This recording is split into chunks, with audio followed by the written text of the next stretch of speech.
As a guy who wasn't very interested in the Tomb Raider series, Tomb Raider 4 has always been weird to me, since there are some fans that like it very much and others that just hate it or just say it's forgettable or the start of the downfall. Now after finishing the first 3 Tomb Raider games, thank god I played this game so I can complete my run with the Tomb Raider games. That is because the remaster is coming out, so I gotta be ready. In a classic nerd move by me, I decided to play it and actually finished it. And so I'll tell you, is it the start of the downfall or is it just a damn good Tomb Raider game? Perhaps the best one. I made a video about the first 3 Tomb Raider games. I'd recommend that you watch them before you watch this one, but hey, it's your choice. So I'll divide Tomb Raider 4 into 3 different phases since they differ in quality a lot. Bring your coffee, tea, popcorn or whatever and let's go. This place gives me the creeps. After you. So about the phase 1, talking precisely about the Cambodia level and the King's Valley and Karnak. So pretty much everything for Alexandria. And the first thing that caught my eye, as fast as a beautiful woman can, is that the story is a big step up here. You got long cutscenes, some cutscenes that can go up to 4 minutes. And in the 90s, that was cool, even for a game that depends on the gameplay like Tomb Raider. I know you don't go into Tomb Raider games and expect a story, but damn, this one delivers. You start the story with the young Lara Croft, or teenage Lara Croft, with her teacher, Von Croy, going into old temples. And he'll tell you to press the action button because it's a video game. I forgot that old games do that. Anyway, not long after, Von Croy starts a mess, the idiot, so you'll have to leave him behind. And then time skip, boom. Lara Croft is now allegedly 31 and has a different vibe to her. I'll talk about that later. Anyway, so the story is much more intact compared to the other games, and it almost seems like Lara cares as well as the other characters. And in this one, it just not some crabby NPCs. No, they actually make sense. Her friend, pretty much, he had her back from the beginning, so he's a chill guy, I guess. And remember the first guy we talked about, Von Croy? He's back. This time, he's evil. The greedy son of a wants to possess a power, from my understanding, and that power can only come from unleashing Seth. And Seth, as you guessed it, set in Egypt, so he's an ancient creature which possesses some great power, but you have to get his armor and the artifact to unleash him. So in a classic Lara Croft way, without a to give, she's up for the challenge. But in this one, Lara is a little bit more worried and sad than the first 3 games. It almost feels like she want to retire, and I do think that represents how the core design team felt with Eidos, because they were burned out and they had to make a game like every year. So they decided to finally do the last revelation, which was supposed to be the last game in Tomb Raider series. Little did they know. Yes, so the story was intact and compelling throughout the whole game for me, unlike the first 3. And not only the story, the engine is a newer one here. And what does that mean? That means the graphics is 10 times better than the first 3 games, and it features a much more 3D details than the classics, and the NPCs move their mouth when they speak. Wow. There's also a bunch of new additions here. Some of it are improvements, some of it are just downgrades, like the rope. Believe it or not, this is the first Tomb Raider game to use the rope, and it's damn clunky and unfun. I can't even control Lara well on the ground because she moves like a tank. You want me to control her in a rope? Please, sir. And the inventory is now a little bit different than the other games, since now you have all the key items and the guns and the save and the load in one big inventory. That was annoying, but it's not all bad, since this is the first Tomb Raider game where you can use quick keys, like you can just equip the pistol or the shotgun or the other guns if you press 1, 2, 3 or 4. A huge needed improvement, and one of the best things that this game does. Lara now can shimmy around ledges, which is a very needed improvement as well, and will save you a lot of time. And in this one, you can use the first person to aim. Now what you're gonna say, it's bad in here and it's not very polished, I know, but at least they tried. As well as combining items in the inventory, which sometimes is essential to complete the mission. I wonder what other game does that first. But no, for real, I like it, and I do think it just expands the gameplay a little. And in Tomb Raider The Last Revelation, there's a much needed feature that nobody talks about. But in this one, the enemies will just disappear after you kill them. And if you say that's not realistic, sure, but so is going into ancient temples and fighting dragons, right? I'm sure that does count as well. So there are no key items disappearing or could just run by you without you noticing it. A much needed fix. In so many ways, this is the most innovative Tomb Raider has ever been, since perhaps 2, or I would dare to say it's even more innovative than 2. It's needless to say that this Tomb Raider doesn't have the Croft manner, which some people are angry about, but I'm not very angry about it, since the first mission just serves as a attraction to the game, just like the Croft manner. Perhaps not as polished, but it is what it is. And there are so many other things that this game does, which just felt like a breather. I'm not gonna mention every and each detail that Tomb Raider 4 did, but damn, that was innovative. So about the gameplay, I heard the criticism about Tomb Raider 2 and 3, which mostly they are set in cities cities, and it just doesn't feel like tomb raiding. In this one, ancient Egypt, and it does look like the first game more than the first game does itself, and I'm very happy for that, since they are just bring back the identity of the game. For me, Tomb Raider is about the exploring, and this game does it perfectly. It's not very unlikely that this game gives you a driving sections or a train raiding and get out of the tomb raiding style from time to time, but damn, in this one it just feels like refreshing. In the previous two games, it just felt like weird. So the identity is much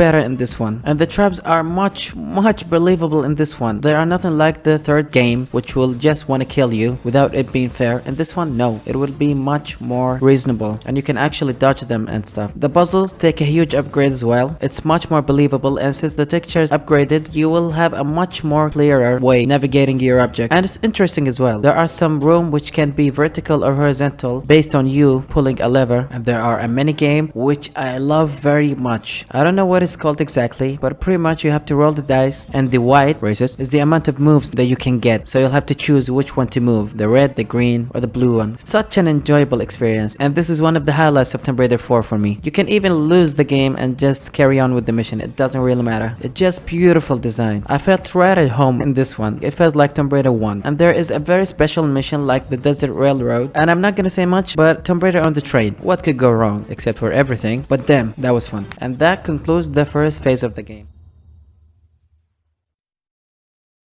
And I fear he will soon have the armor. Over my dead body.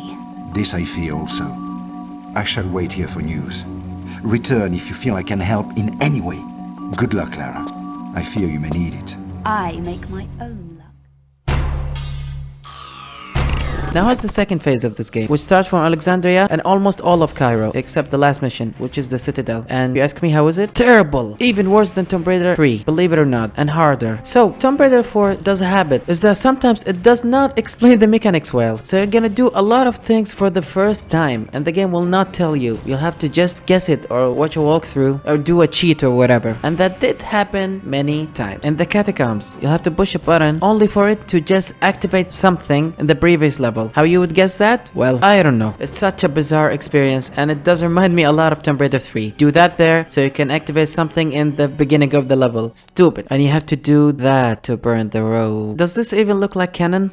And trust me, the game makes a habit out of that. There are some tremendously hard things that you can do here. Like, this is an open area where you can go into like 4 different missions, but hell, there is a linear way you have to go through it. It's not a Dark Souls 1 by any means. There's always the right order that you have to do the missions. Otherwise, you're just gonna lose a lot of time backtracking, which did happen to me, unfortunately. And I like the sense of freedom, but it just didn't work that well for this game. It made it for a lackluster backtracking emulator. Anyway, in the Temple of Poseidon, there's a weird thing. So you'll have to load all of the statues so you can get water floating into the pit. But for some weird reason, you can't do that unless you kill all the enemies in the mission? What? What does that have to do with anything? And it's true that I said the textures are an update upon Tomb Raider 3, and there are not much unrecognizable textures, but damn, in this phase of the game just throw that feature away and be even worse than Tomb Raider 3. Like here, if you come from this angle, you can't see much of the object, but if you turn around and come from the other angle, you can see the object, and it's much more recognizable. What the hell is that? And don't get me started on the Lost Library. It's one of the worst missions I have ever seen in any Tomb Raider game, and perhaps in any video game ever. I got lost here and lost and lost and lost. The game just turns into a comedy in this level. Like here, you can only open this hatch from one specific angle, and you have to do it in the right spot, otherwise it will just not gonna open, and you're gonna lose a lot of time just wondering what you have did wrong, where you have missed. In this one, you'll have to burn the wood underneath you. Now you tell me, where in the game does that happen? Nowhere. You have to just drop the torch so the wood can get burned. How do you know that? Well, the developers just don't care. It's just a bizarre thing to do. And there's also a trend in Tomb Raider 4 that this game does, and I don't find the first 3 games does it that much. The enemies are annoying. They're either way too easy, I could waste up a lot of time since they are walking in slow motion and just will be easy to kill, but they're just annoying, or they would be so difficult and so gimmicky that you have to do a specific thing to kill them, like this fire spirit where it just chased me and you have to go underwater for it to just disappear. Weird, bad, and it could just burn you, and it's fast as well. Hall of Demetrius, I hope I'm saying that right. There's a lot of lamps because, you know, ancient Egypt, Tomb Raider. And how can you progress through the level? You see this lamp, you'll have to drag it, and how do you know? Because there are white apply things on its track. Now how does that make sense?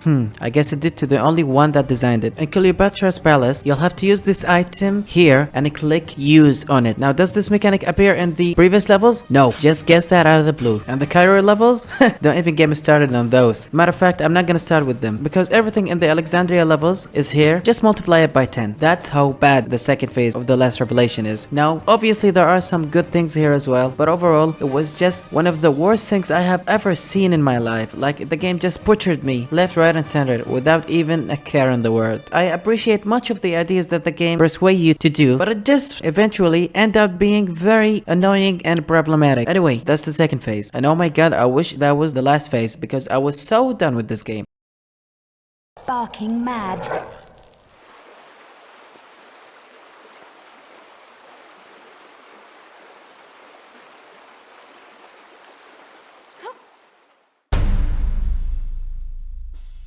But little to my surprise, from the Citadel towards the end of the game, which is the Pyramids of Giza, the game is right in its tracks again, thank god. No more annoyance. The Citadel is perhaps one of the best missions I have ever played in Tomb Raider game, which I know is weird because Tomb Raider 4 have like the worst missions and the best missions in the series, which is very inconsistent, but I can't help myself to love the good missions. So yeah, the Citadel is extremely hard, but yet fair. Like every time I was lost, I said, oh, I have did something wrong, I'm sure. And even the new mechanics or the new stuffs that you're gonna use in this one, like the compass puzzle where you have to just move these things towards the direction that is written on, south or north or west or east. It's true that this mechanic is new and it had no presence in the game, but damn, I did like it because you had to check your compass and you have to just move it towards the direction that it wants you to. Nice puzzle. This Phoenix complex is very atmospheric and it feels like a horror movie, and it's just so innovative. At one point you have to use a shovel to just dig a whole grave in the ground, or here where if you save this soldier, he will just give you a key towards your objective and it will just tell you what to do and where to go. Amazing stuff. Or where you have to climb through the Great Pyramids. I didn't like it, but I did respect the atmosphere a lot since it's very scary and there's thunder and there are rocks coming down at you. Very cool stuff, especially back in the day. And in the end mission, you'll have to just mix up your water bags to fit the right amount of water that you'll have to put on the massive scale here. If you need 5 letters, you have to use the big bag. If you need like 2 letters, you have to combine the 2 and to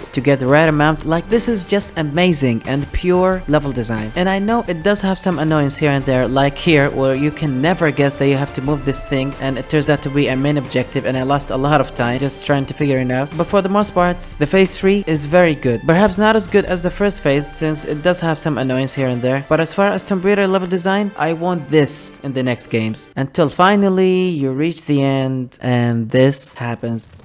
You back, Werner? No more set? No time. Your hand, Lara. Give me your hand.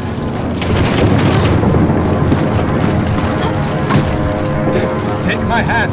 I can pull you to safety. Good to see you again, Werner. I couldn't leave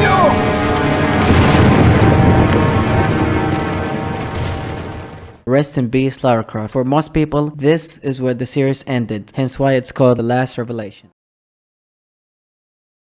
So, that's it about Tomb Raider 4. Tomb Raider 4 in so many ways is the best Tomb Raider game, but in other ways it's just the worst one out of all of the Tomb Raider games, thus far of course. It does have one of the best missions in every Tomb Raider game, like the Citadel or the Desert Railroad, and many other missions which are just damn atmospheric and just perfect in terms of balancing the puzzles and the platforming and how extreme the enemies can be. But it just misses the point in so many other aspects that for me made it very weird. Like don't get me wrong, I'm glad I played this game. It's much better game than Tomb Raider 3, that's for sure. But how is it compared to 1 and 2? I wouldn't dare to say it's better than 1, and it has to be a tie or lower than Tomb Raider 2 for me. But I have a feeling that in retrospect or in the remastered, this could be my favorite Tomb Raider game. I'm not sure though. So that has been it. Watch my other 3 Tomb Raider games reviews, and I know I've said this a million times, and leave a like if you enjoyed or don't, as you wish. And thank you very much for watching, and I'll see you with Chronicles. Take care.